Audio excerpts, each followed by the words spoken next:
Yes Ravikumar గారు, నేను ఇవాళ భారతీయ జనతా పార్టీ రేజ్ చేస్తుంది అనుకున్నాను ఇవాళ మ్యాటర్ని శాసనసభలో.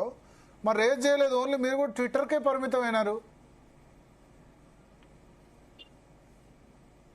రవికుమార్ గారు నమస్తే. నమస్తే.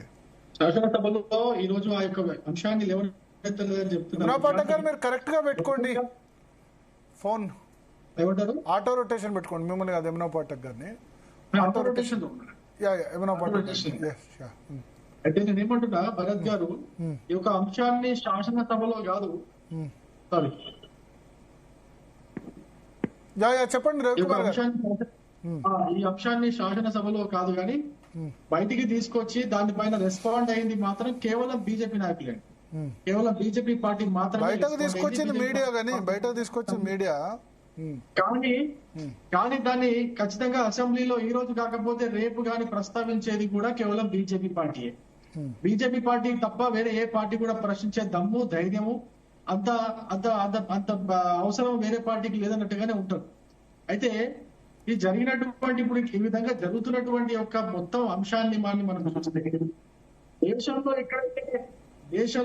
ఎక్కడైతే హిందూ ముస్లిం అని వస్తుందో, దేశంలో ఎక్కడైతే ఈ యొక్క షరియా చట్టం గురించి మాట్లాడతారో, దేశంలో సరే నాకు ఒక ఫోన్ వస్తుంది ఏమనుకోవద్దు, దాని గురించి మధ్య డిస్టర్బ్ అవుతున్నట్టుంది. అయితే నేనేమంటున్నా, భరత్ గారు, ఇస్లాం అనేది రెండు రకాలుగా ఉందండి మన దేశంలో. ఒకటేమో అల్లా ఇస్లాం, ఒకటేమో ముల్లా ఇస్లాం. అల్లా ఇస్లాం ని అల్లా ఇస్లాం ని ఫాలో అయ్యే వాళ్ళు చాలా మంది ఉంటారు, ముల్లా ఇస్లాం ని ఫాలో అయ్యే మూర్ఖులు చాలా మంది ఉంటారు. ఈ ముల్లా ఇస్లాం ని ఫాలో అయ్యే మూర్ఖుల వల్ల మనకు వచ్చే యొక్క ఇదంతా వస్తున్న ప్రాబ్లం. ముల్లా ఇస్లాంలో ఆ ముల్లా మిడిమిడి జ్ఞానంతో అయితే చెబుతాడో, ఆ మిడిమిడి జ్ఞానంతో చెప్పేదాన్నే ఈ మూర్ఖులందరూ కూడా ఫాలో అవుతుంటారు. అసలు ఇస్లాంలో చెప్పేది ఏంటంటే, నువ్వు నివసిస్తున్న దేశాన్ని నువ్వు ముందు ప్రేమించు, నువ్వు నివసిస్తున్న దేశం కోసం నువ్వు ప్రాణ త్యాగానికైనా సిద్ధపడని చెప్పేసి అల్లా ఇస్లాం చెప్తే, వీళ్ళు ఇక్కడ కాదు, నువ్వు నివసిస్తున్న దేశం కాదు, నువ్వు ముస్లిం ఇస్లాం ఎక్కడ ఉన్నా కూడా ఇస్లాంనే సపోర్ట్ చేయ, దేశాన్ని కూడా కావాలంటే దేశ ద్రోహుడిని అనే ఒక ముద్ర కూడా వేసుకోగాని ఖచ్చితంగా నువ్వు ఇస్లాంనే సపోర్ట్ చేయాలని చెప్పేసి ముల్లా ఇస్లాం చెప్తుంది. ఈ ముల్లా ఇస్లాం ని ఫాలో అయ్యే వాళ్ళు వీళ్ళంతా ఎంఐఎం పార్టీ వాళ్ళు. అందుకే వాళ్ళకు చాలా మంది ఇస్లాం ని వ్యతిరేకించట్లేదు, కాకపోతే ఈ ముల్లా ఇస్లాం ని మాత్రం మేము వ్యతిరేకిస్తున్నాం. ముల్లా ఇస్లాం చెప్పే వాళ్ళందరినీ కూడా, ముల్లా ఇస్లాం చెప్పే ఈ యొక్క అంశాన్ని ఫాలో చేసే వాళ్ళందరినీ కూడా వ్యతిరేకిస్తున్నాం. వందే మాతరం గీతాన్ని పాడడం వల్ల మీకు తెలుసా, బెంగాల్ విభజన అయ్యేది కూడా ఆగిపోయేది. కేవలం వందే మాతర గీతాన్ని ఉద్యమంలాగా తీసుకొని, స్వదేశీ ఉద్యమం అని ఒక పేరు కూడా అంటారు, దాన్ని మళ్ళీ స్వదేశీ ఉద్యమం కూడా అంటారు. ఆ ఉద్యమం తీసుకొచ్చి బెంగాల్ యొక్క విభజనని మనం ఆపుకోగలిగినాం.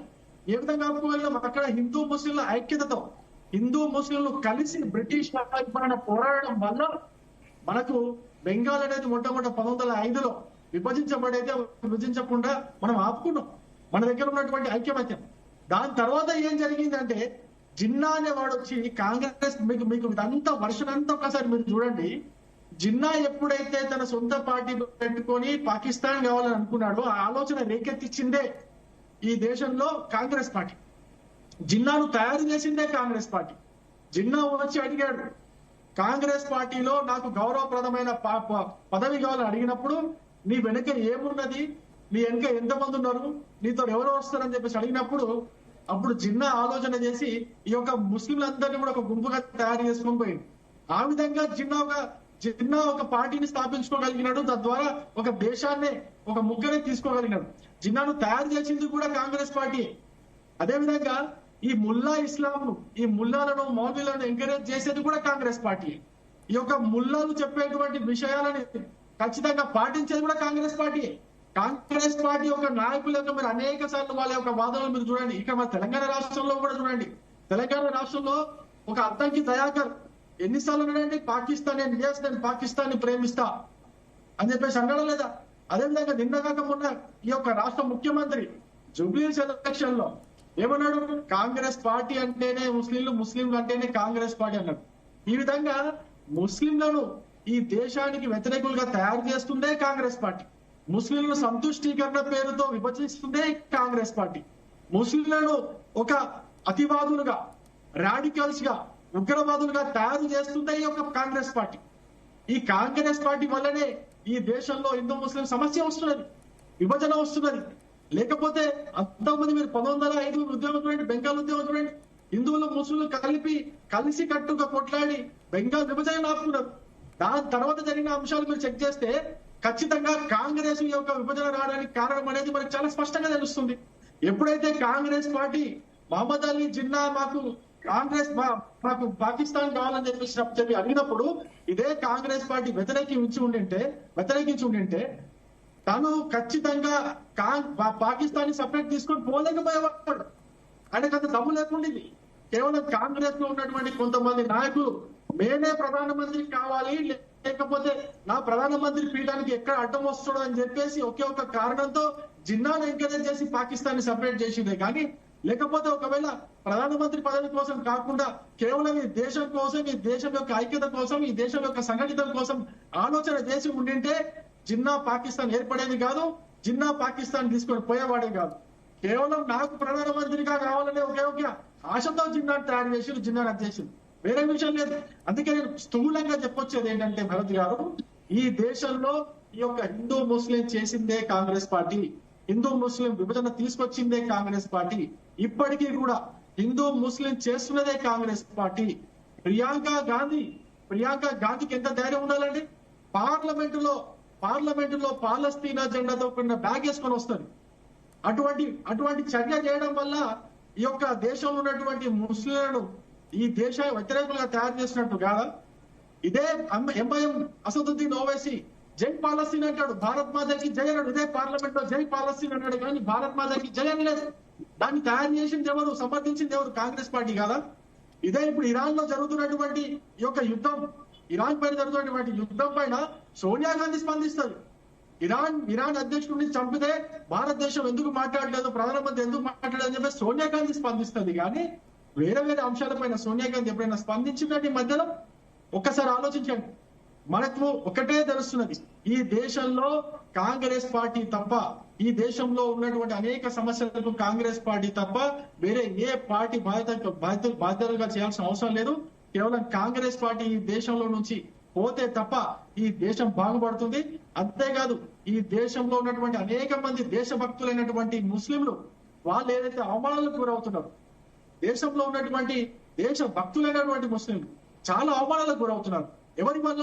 ఈ కొంతమంది ముల్లా ఇస్లాంను ఫాలో అయ్యే వాళ్ళ వల్ల, అసలైన అల్లా ఇస్లాంని ఫాలో చేసే వాళ్ళు అవమానాలకు గురవుతున్నారు.